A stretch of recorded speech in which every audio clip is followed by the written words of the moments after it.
Mesdames, Messieurs, nous allons vous donner lecture de la décision prise par l'autorité des régulations de la sous-traitance dans les secteurs privés à travers son directeur général. Il s'agit de la décision numéro 006-ARSP-DG-2026 portant injonction aux entreprises de transport frontalier des marchandises au départ de la République démocratique du Congo de se conformer à l'obligation de cession de 50% des marchés à des sous-traitants éligibles des droits congolais. L'autorité de régulation de la sous-traitance dans les secteurs privés ARSP, vu la Constitution de la République démocratique du Congo du 18 février 2006 telle que modifiée à ces jours, vu la loi numéro 17/001 du 8 février 2017 fixant les règles applicables à la sous-traitance dans les secteurs privés, vu l'arrêté ministériel numéro VPM-MTV-CD-CAB-039-2024 du 12 décembre 2024, modifiant et complétant l'arrêté ministériel numéro 002-CAB-MIN-TVCD-2021 du 29 juillet 2021 du ministère des Transports, voies des communications et désenclavement, rendant applicable un droit de préférence en faveur des transporteurs congolais à hauteur de 50% des volumes de marché des transports frontaliers des marchandises au départ de notre pays par toute personne physique ou morale, vu les missions confiées à l'ARSP en matière de planification, de consultation et de contrôle des activités de sous-traitance dans les secteurs privés, considérant qu'en exécution des missions lui confiées par les textes légaux et réglementaires,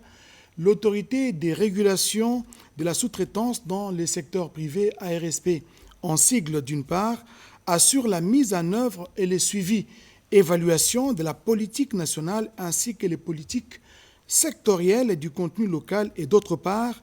veille à l'accès au marché par le respect de l'application des conditions requises dans la conclusion de contrats et dans l'exercice des activités de sous-traitance dans les secteurs privés et publie la liste des sous-traitants éligibles selon leur domaine d'activité conformément aux dispositions de l'article 5,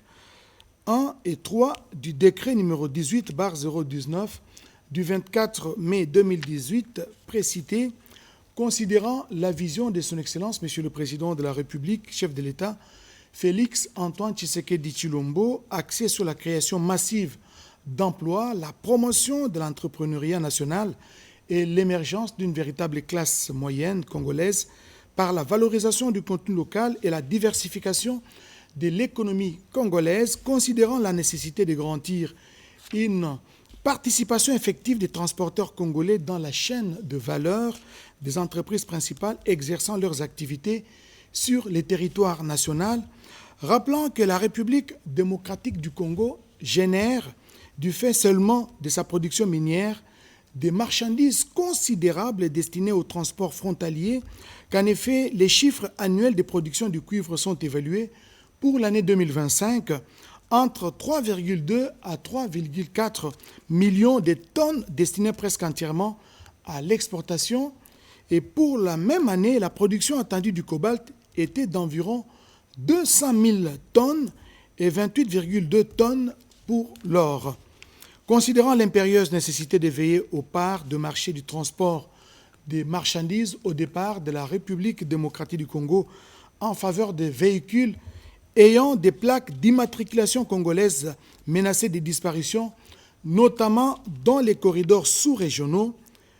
vu l'urgence et la nécessité, décide. Article 1er.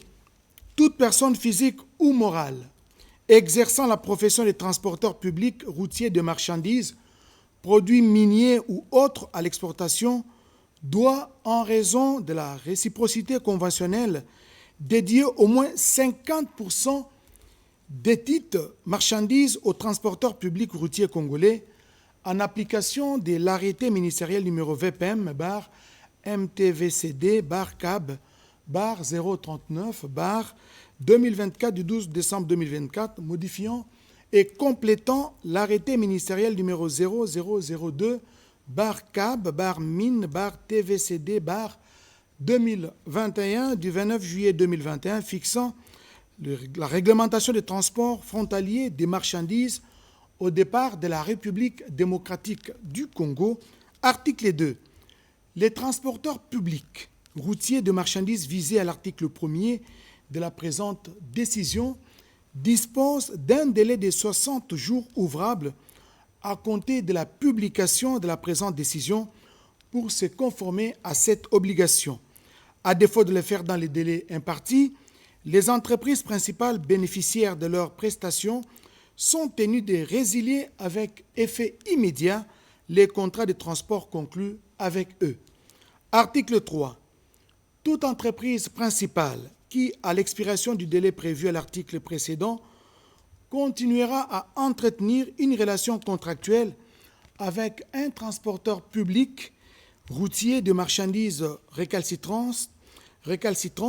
s'expose aux sanctions pour violation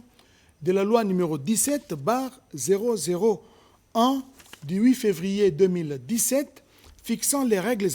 applicables à la sous-traitance dans les secteurs privés et ses mesures d'application. Article 4. L'autorité de régulation de la sous-traitance dans les secteurs privés, ARSP en sigle, s'assurera par des mécanismes de contrôle